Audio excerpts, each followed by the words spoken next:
Hello. Sorry you can't be here today, but I'm just gonna give you a little bit of a more of a theory kind of lesson for some piano.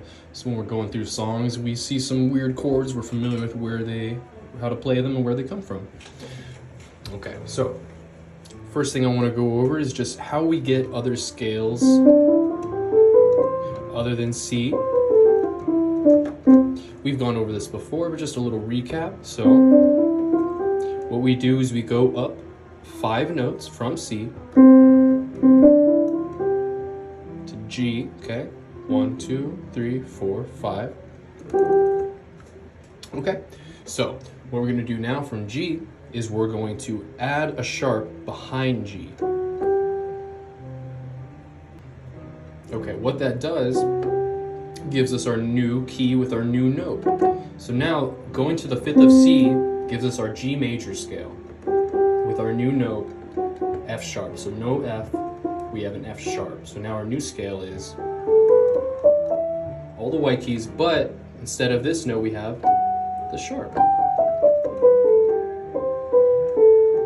Okay, and to get other scales we just continue this process. So we go to the 5th of G, 1, 2, 3, 4, 5.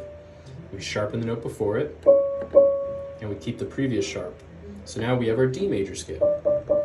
Okay, so we have D, E, remember our F was sharped, F sharp, G, A, B, and our new note that was just sharp, C.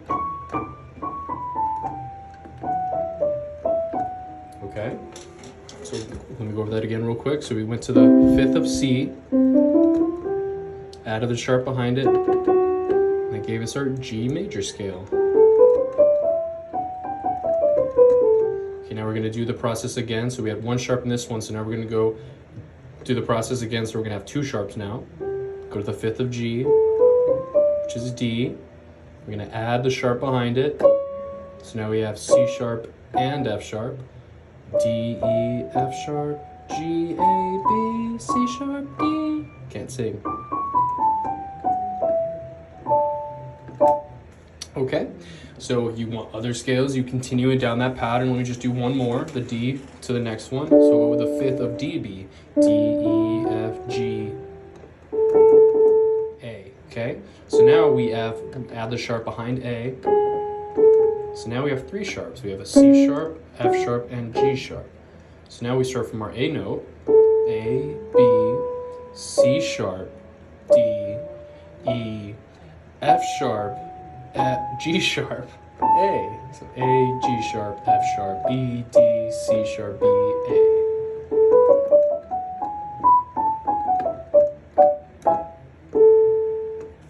Okay, so that is how we go through getting these scales. So now an important thing to note here is that even though they're different notes, is that they're still the same kind of order and patterns of chords. So like say if I had my C chord, if we were in C major, say if I'm in C major, that would mean this is my 1 chord. C is 1, okay? So that would mean D is 2, E is 3, F is 4, G is 5, A is 6, B is 7, okay? So I'm starting with my 1 chord, C. Okay? 1 chord always has a happy sound. Okay? Now I'm going to go up to the next chord. The second chord of a major scale always is minor. See, it has kind of this sadder sound. The third chord of a major scale, always minor. So major, minor, minor. Okay, and then we have major, major, minor, diner. And that stands for diminished, diner. Back to C. Okay, so went through that, so when we go through G, you can see that the same pattern happens, okay? We have a major chord if this is our 1 chord. The second chord is minor. The third chord, minor. The fourth chord, major. 5th chord, whoops, see if we did that one, that would sound sad, that's not right, it's major. Okay, then after that we have minor, then we have the diminished, back to G major again. Okay, what if we did that with the D major scale? Happens the same way, but the chords just look a little different, okay? So if we started with the D major, D, F sharp, A, the 2 chord is minor, of course, always minor. The 3 chord is always minor. Okay, 4 chord is major. 5 chord is major. 6 chord is minor. Now the last chord is, what would it be? It would be our diner chord, so our diminished one. Back to our major chord. We do one last one with the A scale. So we start with A, we'd have an A major. Our second chord would be minor, B minor. Our third chord would be C sharp minor. Fourth chord, D major. Fifth chord, E major. Okay, so the pattern just kind of continues like that over and over again. So the sooner we kind of get the idea that a major scale is always major, minor, minor, major, major, minor, diner, no matter where it is, if it's major, minor, minor, major, major, minor, it's still the same, okay? So the sooner we get that, the quicker learning songs becomes. So now, let me go over how these chords can add extensions. Extensions are when there's a number by a chord. So if you see a chord like a C chord, and then it'll say 7 next to it. So we've talked about this as well. That means you're counting 7 notes up from whatever note it is. If it's a C, you're counting 7 notes up from C. So you're going 1, 2, 3, 4, 5, 6, 7. Okay, so we're playing a C chord, but we're adding the 7. Okay, so now I play the D minor, and I added the 7th. The thing about the 7th is it's right behind whatever note you're on. I'm on D, so the 7th is C. It's right behind it. Okay? D, F, A, C. And then I went to E minor 7. F major 7. G7 is a little different. We'll talk about this eventually. A minor 7. B diminished 7. Back to C. Okay, and doing these in other scales gives you different patterns. In C major, it's easy just because they're all white keys, obviously, right? But when you take it to, say, G major, you start getting some black keys. So a G major 7, what is 7 notes away from G in the G major scale? 1, 2, 3, 4, 5. I'm sorry, 1, 2, 3, 4, 5. Right there. Oh, sorry about that. I don't know what happened with my phone. So 1, 2, 3, 4, 5, 6, 7. So we'd have G major with the black key up there.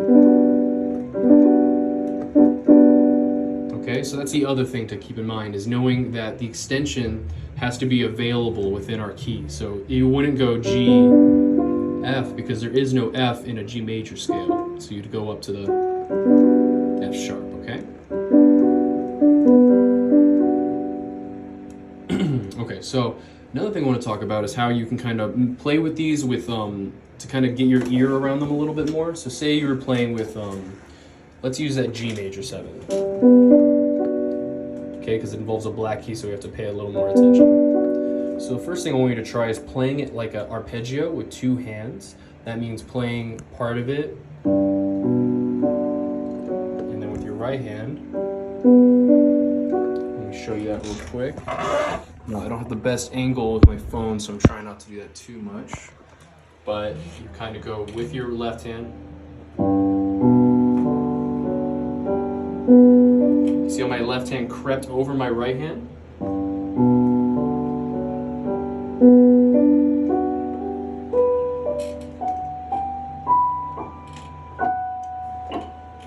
Okay? So practicing your arpeggios like that with both hands is a very good way to get familiar with a kind of chord, okay? So if you're ever like unfamiliar with a chord, playing it over across the piano like that and arpeggios with both hands is a very, very healthy way to kind of get that going. Like especially if it's a one with more unfamiliar keys, like more black keys. Like if you had an A major 7, so that's A, C sharp, E, G sharp. That'd be a pretty one to kind of play around the piano, and because it has the black keys, you can't just default your hand. You have to think about where it actually is.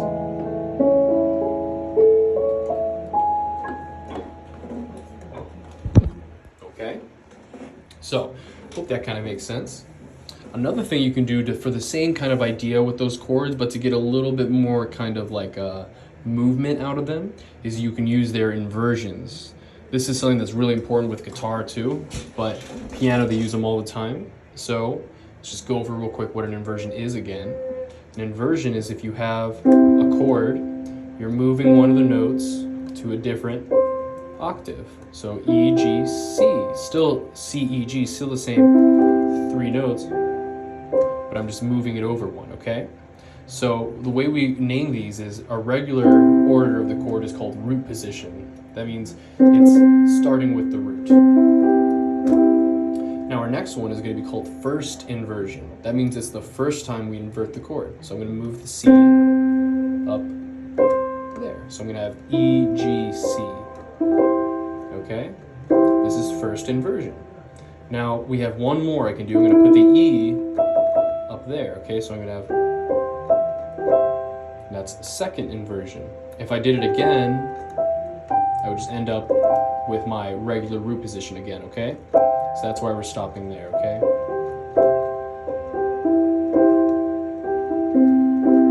Okay. Now, doing these with a bigger chord, like the 7th chord we were talking about, will give you another inversion, because now there's 4 notes. If you only have 3 notes, there's only 3 different shapes you can get, but if you have 4, there's 4 different shapes you can get. So say you're using that like G major shape. If you were to invert this one, you would have to go, now I'm going to put the G in the top, so I'm going to go, okay, so that's first inversion. So here's second inversion would be, but we also have a third inversion for this one. Because we're starting with the 7th now. We have one that starts with the root, one that starts with the 3rd, one that starts with the 5th, and one that starts with the 7th. Oopsie.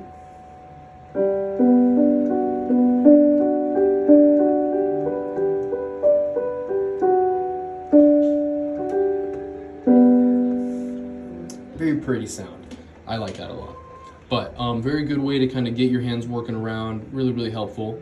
So let's just kind of go over what we talked about. We went over how to build chords, or how to build scales. From our chords, you go to the 5th of whatever scale you're starting from, like C, go to G, we add the sharp behind, gives us our new bed of notes. We do the process again, get to D, we add a sharp,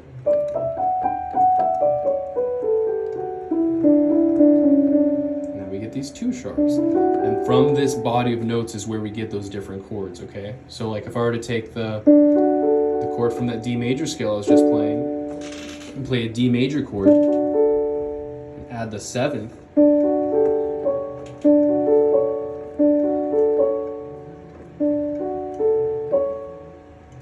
it would have to be that C sharp because that's what's in the scale, okay? We're gonna move over one more to E minor 7. You'd have to get that D right there.